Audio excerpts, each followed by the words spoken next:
Okay, so this is the third module and we will be talking about the cost side of dentistry, same as expense side. So I will go slowly so you can understand this. Alright, so key learning. What are the various categories of expense? What expense you can control and what is not controllable? What is capital expenditure and why we need it? Every business needs to invest for future.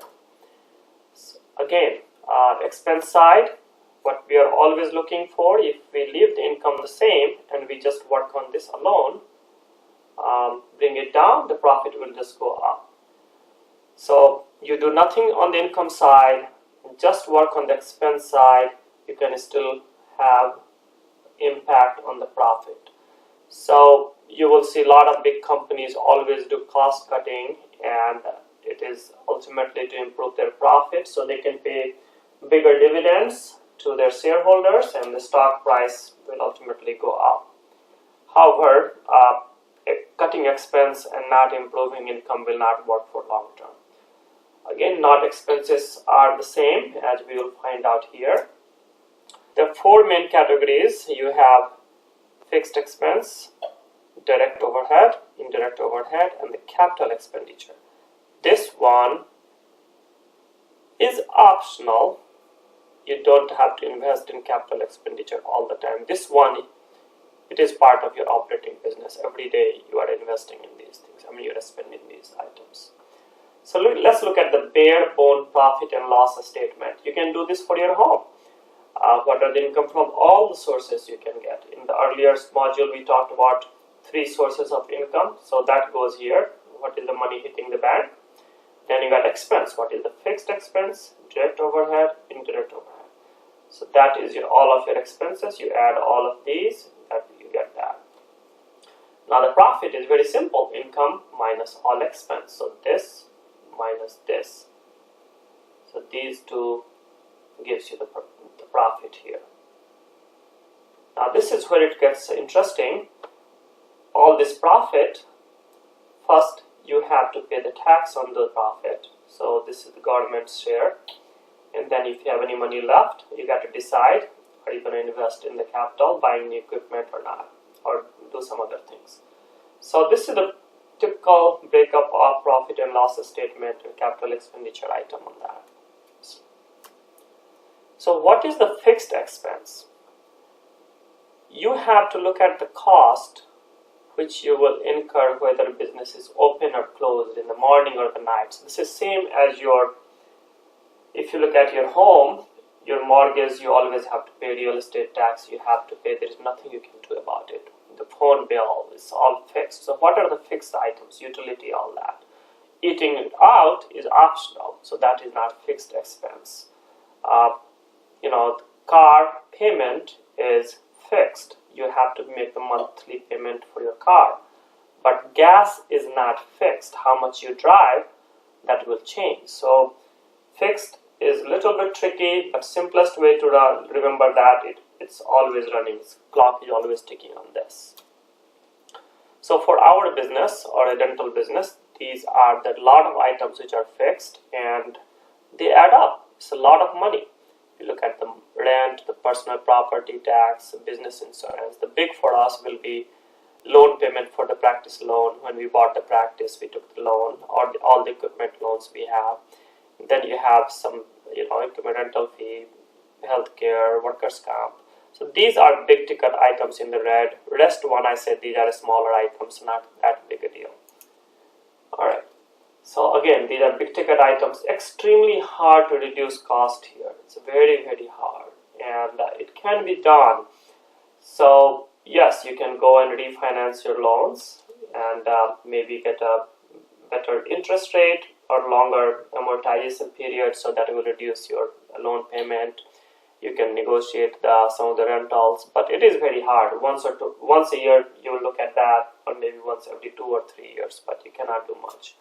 In this category, I will say it's a penny pinching.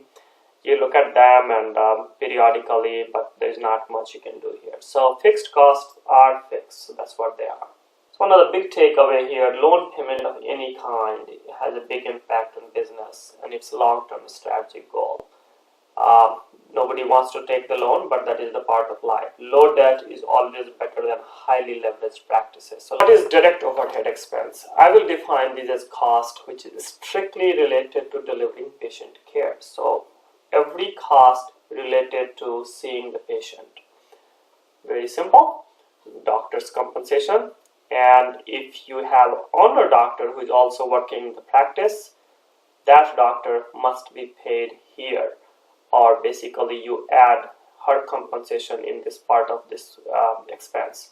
Otherwise, you will have a false profit. You will think we are making a profit some point, and which you maybe just the doctor's compensation showing up as a profit. So it's very important you add your doctor's compensation here, all the doctors.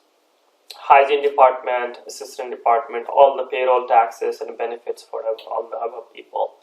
Then all the cost of lab, dental, aesthetic supplies, all the clinical supplies. So everything related to providing care should go here. Alright, so this area is number one place to start in managing your cost. You can do productive scheduling. You have to have doctors and hygiene department hitting the goals. Staffing has to be efficient. You run the power hygiene. Minimize redos, negotiate with labs and supplies. So everything you can do here to impact the profit margin, it will be phenomenal. So my take is management should spend 100% of their time in the early days if they're looking to reduce cost and improve productivity. This is your big area for improvement. Now let's look at the third cost, indirect overhead expense. So everything else that was not captured earlier is here. That is your front office staff compensation. If the spouse of the doctor is working here, that person needs to be compensated as a part of whatever is the market rate for that position. All the payroll, office supplies, marketing, advertising, promotion, third-party employing, all of that. So this is, I will say, this will be the secondary place where you should look to become more efficient. Because you cannot do any scheduling change here. A schedule is led by the clinical side. So most of the opportunity here is having the right team, the skill development, the productive day. So this is hard. This area is hard to pinpoint where the problems are, but it is, again, it's about streamlining the process and being more productive. All right. So let's look at our income statement that we looked earlier. So let's say income stays the same. We did not touch this line, it's the same. However, we work on the cost side. So these two, if you just reduce these two, work hard, what happened? Your total expense went down, right? So profit will go up because this item has gone down, so profit will go up. So net profit is up. So again, you did nothing else, just became more productive in clinical side and reduced the direct overhead, profit will go up. So this is a happy situation for everybody. You have productive schedule, you are working less hours if you become more compact on the schedule, and you make more profit. So this concept, understanding this concept is key. A lot of people don't understand. You know, one of the example will be when we open all the Fridays and the Saturdays and a lot of weekdays, all 4 days, and so you have a lot more overhead now, but income did not grow. So this did not grow for us. So ultimately our decision was to just cut Fridays, consolidate the schedule. So big reason was just to cut this cost. So we'll talk more about how to reduce overhead, how to be more productive. Keep an eye on that. Capital, what is CapEx? In business they call capital expenditure. CapEx is the cost of replacing or acquiring big ticket items, just like cone beams, CEREC, laser, chairs, computers, everything. So let's say the business made a profit of $100,000 here after paying all the expenses and decides to acquire a cone beam machine. It costs $70,000. So first you have to pay the tax on this profit. So tax burden is $30,000. Just an example, let's say there's $30,000 tax on this profit. So you pay the tax and then you have $70,000 left. You use that fund to buy the cone beam machine. So it's cash, free and clear. Just understand, this year owners took no money home. there was $0 going to owner's home this year because they invested all the money in capex here. It happens all the time. When you invest in capital expenditure, there's nothing left. There is option B. You can finance this equipment. You don't pay all $70,000 here, but you take a loan. When you take the loan, it just gets more complicated. We will not go into that today. It's beyond our scope. Capital expenditure is essential for long-term growth and survival of any business. But profit has to be enough to support the capex, otherwise business would get into trouble. So you cannot just keep buying equipment. This has to grow to support all the capex, and profit has to grow.